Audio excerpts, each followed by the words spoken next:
বলছে দেখো, যত যাই করো না কেন, গুরুর আশ্রয় যদি না করেছো, যত ভজন করো, লাখো লাখো মালা জপ করে নাও, সন্ধ্যা বন্দনা যা যেরকম ইচ্ছা, অনেকে এখন বর্তমান আছি না আমরা, এখন মিডিয়ার যুগ, অমুকে অমুক মন্ত্র বলছে আর শুনে শুনে ওই মন্ত্র রটতে লেগে যাচ্ছি না। এইভাবে কখনো মন্ত্র রটে কোনো লাভ।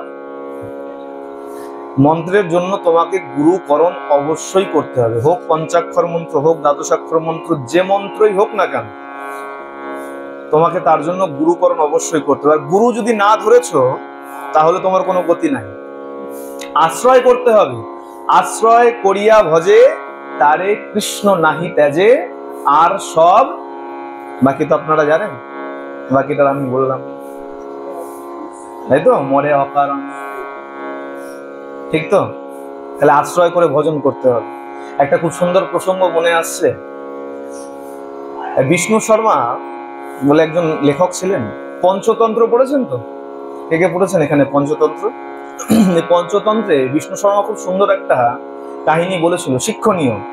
পঞ্চতন্ত্র খুব ভালো। এখন তো আর আমাদের এসব পড়ানো হয় না, এখন সব ওই মিডিয়ার যুগে ইউটিউব দেখে দেখে মানুষ বড় হয়ে যাচ্ছে, এখন আর বইয়ের পৃষ্ঠা খুলে দেখবার সময় নেই।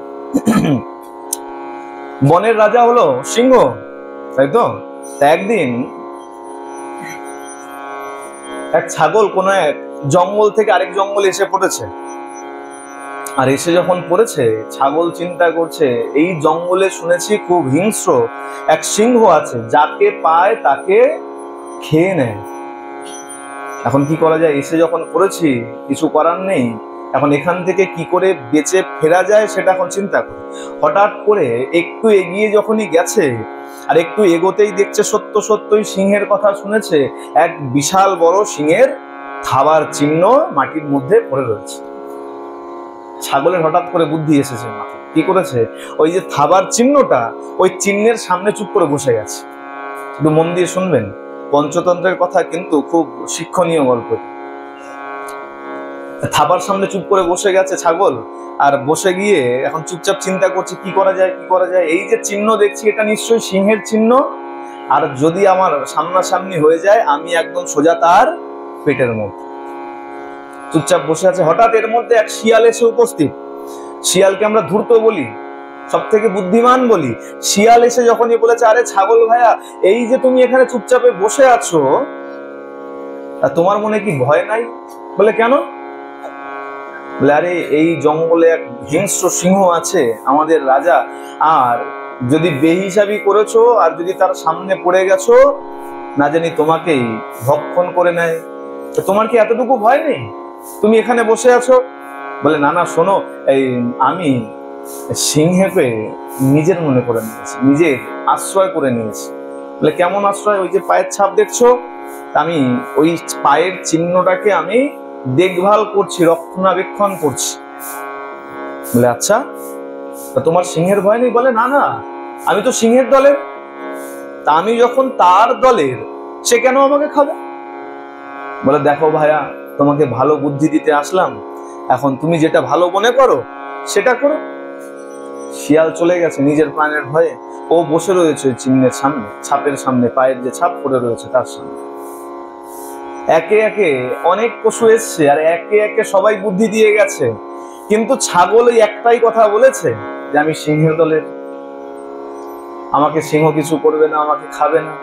রীতিমতন দেখতে দেখতে এক সময় সিংহ এসে উপস্থিত। সিংহ যখন এসছে, গর্জনা করেছে, ছাগল একদম নির্ভীক, জানে যে আমি এখন পালাতে গেলেও মরবো, আর ভালো কথা বললেও মরবো, তার থেকে বাবা যদি বুদ্ধি খাটিয়ে কিছু করা যায় সেদিকে চিন্তা লাগাও। চুপচাপ বসে আছে। বাঘ বলছে, আচ্ছা এখানে অন্য কোনো কিছু মনে করবেন না, এখানে এমন মনে হতে পারে বাঘ কথা বলে নাকি, ছাগল কথা বলে নাকি, এর ভিতরের মর্মার্থ কি সেটা বোঝার চেষ্টা করবেন। বাঘ বলছে, আরে ছাগল, এই তোর মধ্যে কি ভয় নাই? আমি সামনে দাঁড়িয়ে তুই আমাকে দেখে পালাচ্ছিস না, কি ব্যাপার? বলে আমি কেন পালাবো, আমি তো আপনাকে আশ্রয় করে নিয়েছি, আমি আপনাকে গুরু মেনে নিয়েছি, আমি আপনার দলের। বলে আচ্ছা, তার প্রমাণ কি? তুই যে আমার দলের, তার প্রমাণ কি? বলে এই দেখুন না, এই যে আপনার চরণ চিহ্ন এখানে পড়ে আছে, কেউ যেন এসে এটার কোনো ক্ষতি না করে দেয়, মারিয়ে না দেয়, নষ্ট না করে ফেলে, তার জন্য আমি বসে বসে পাহারা দিচ্ছি আপনার চরণ চিহ্নকে। কে বলছে? ছাগল বলছে। আমি আপনার চরণ চিহ্নকে আগলে আগলে রেখেছি। এই শুনে বাঘের মনে এখন একটু মায়া হয়েছে। আরে এইরকম কেউ আছে যে আমার চরণ চিহ্ন আর তাকে আগলে নিয়ে বসে রয়েছে? আচ্ছা, এখন এমন ভালো লেগেছে, বলে আচ্ছা বেশ, ঠিক আছে, তুই চিন্তা করিস না, আমি তোকে খাবো না। বলে না না মহারাজ, আপনি এসছেন, আপনি কৃপা করে আমাকে ভক্ষণ করুন, আর তাতে আপনার ক্ষুধা নিবৃত্তি হবে, আমার জীবন কৃতার্থ হবে, ধন্য হবে। বলে না না, আমি তোকে খেতে পারি। আচ্ছা বেশ, বল তোর জন্য কি করতে পারি? সিংহ উল্টো ছাগলকে বলছে, আমি তোকে কি করতে পারি? ছাগল বলছে, মহারাজ, আপনি মহারাজ বনের রাজা, আপনি আমার জন্য কি করবেন? আমি আপনার জন্য কি করতে পারি বলুন? বলে না না, তোর ভক্তিতে আমি খুব তুষ্ট হয়েছি, বল কি করতে পারি। আচ্ছা, এত যখন করে বলছেন, এক কাজ করুন, ক্ষুধা তো বড় লেগেছে, কিন্তু খাই কি? কচি কচি যা পাতা দেখতে পাচ্ছি সব তো গাছের একদম মগডালে, নিচে তো কোনো পাতা দেখি না। কচি কচি পাতা যদি একটু পেতাম, ছাগল তো, একটু কচি কচি পাতা খেতাম। বলে আচ্ছা এই কথা, দাঁড়া, চিন্তা করিস না, ভালো লেগে গেছে তো? হ্যাঁ, বলেছে আমার চরণ চিহ্ন আগলে বসে আছে, ভালো লেগে গেছে, তাড়াতাড়ি হাতি কেটে গেছে সিংহ, রাজা তো সিংহ, যাকে ডাকবে তাকে আসতে হবে। সিংহ কেটে গেছে, হাতি কেটে গেছে, তাড়াতাড়ি দিকে আসো। বলে বলুন মহারাজ। হাতিকে বলছে, তাড়াতাড়ি ওকে মাথার উপরে তোলো, ছাগলকে, আর মাথার উপরে তুলে একদম মগডালে যে কচি কচি পাতা আছে ওগুলোকে খাওয়াও। এখন দেখছে সিংহের গর্জনার সামনে আমি কি বলি, তাড়াতাড়ি ওই ছাগলকে এখন মাথার উপর তুলে নিয়েছে। চিন্তা করুন, কোথায় ছাগল আর কোথায় সিংহ। আজকে ছাগলকে নিজের মাথার উপরে তুলে নিয়ে এখন কচি কচি গাছের পাতা খাইয়েছে। বলে বল তোর জন্য আর কি করতে পারি? বলে মহারাজ, আর কিছু করার প্রয়োজন নেই, তবে কৃপা যখন করছেন একটু আরেকটু কৃপা করুন। ওই অমুক গ্রামে আমার বাড়ি।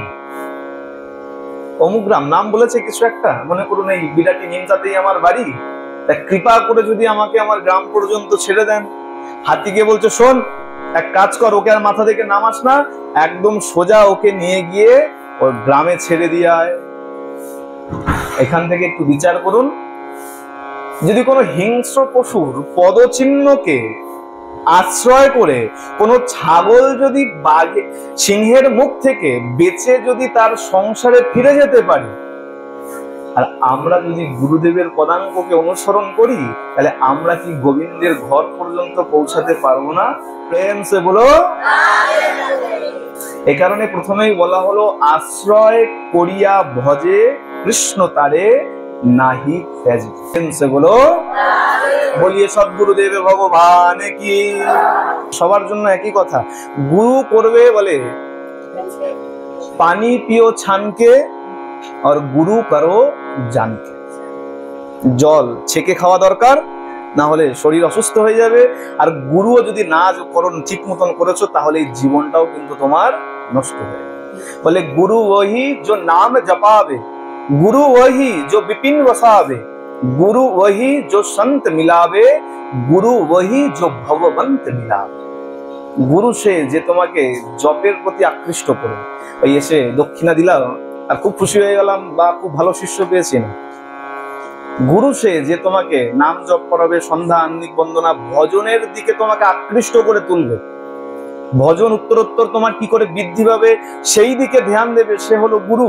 আর সে গুরু যে তোমাকে সাধু সন্তের সঙ্গে মিলন করাবে, আর সেই হলো গুরু যে তোমাকে ভগবত প্রাপ্তি করিবে। বলে একমাত্র গুরুদেবের চরণ যদি তুমি আশ্রয় করে নিয়েছো, যোগীগণের দুর্লভ যে চরণ, যে ধাম বৈকুণ্ঠ ধাম, সেই ধাম মুহূর্তের মধ্যে গুরুদেব তোমার হাতে দান করবে। কিন্তু গুরুদেবের প্রতি ভক্তি শ্রদ্ধা অবশ্যই রাখতে হবে। মন চাইলেও গুরু করে নিলাম, আর 1 মাস 2 মাস 3 মাস পরে আবার অন্য কাউকে দেখে ভালো লাগলো, আরে বাবা এই তো খুব সুন্দর দেখতে, এই মহারাজের থেকে দীক্ষা নিলে ভালো হতো। এ কারণে গুরুকরণ করতে গিয়ে কখনো হঠকারিতা করতে, আজকে দেখে খুব ভালো লেগে গেল আর আজকে গুরুকরণ করে নিলাম, আর 2 দিন পরে তার মধ্যেই দোষ দেখলাম, তাহলে কিন্তু অন্যায় অপরাধ হয়ে যাবে। আর যতক্ষণ না গুরুকরণ করবে, যতই সাধন ভজন করো, তাতে কিন্তু কোনো ফল লাভ পুরনো যত যত ভগবানের লীলার পৃষ্ঠা উল্টে নাও, প্রহ্লাদ বলো, ধ্রুব বলো, যত ছোট থেকেই ভজন করুক না কেন, একটা সময় এসে দাঁড়িয়ে গিয়েছে। আর ভগবান তখন নারদকে পাঠিয়েছিলেন যে নারদ যাও, যতক্ষণ না গুরুকরণ হচ্ছে ততক্ষণ তো আমার দর্শন পায় না। নারদ এসেছিলেন গুরু হয়ে, তাহলে গুরুকরণ আগে থেকেই চলে আস। আর বলে পরম্পরা অনুযায়ী গুরুকরণ করা উচিত। আজকে আমি দুটো বই পড়ে নিলাম, মোটা তিলক কেটে নিলাম, শিখা রেখে নিলাম, আর আমি ভালো গুরু হয়ে গেলাম, এটা না। পরম্পরা দেখে গুরু করা উচিত। তার পিছনে তার যে গুরু আছে সে কোথাকার আশ্রিত, আর সেটা সৎ সম্প্রদায় কিনা, এটা দেখে গুরুকরণ করা উচিত। গুরু অনেক হতে পারে, তাই তো দীক্ষা গুরু একই হয়। শিক্ষা গুরু ভালোই তোমার হাজার লাখ হয়ে যাক, কিন্তু দীক্ষা গুরু যেন একের অধিক না হয়। এই কারণে এই বিষয়ের প্রতি অত্যন্ত গুরুত্বপূর্ণ মনোযোগ দিয়ে তারপরেই গুরুকরণ করা উচিত।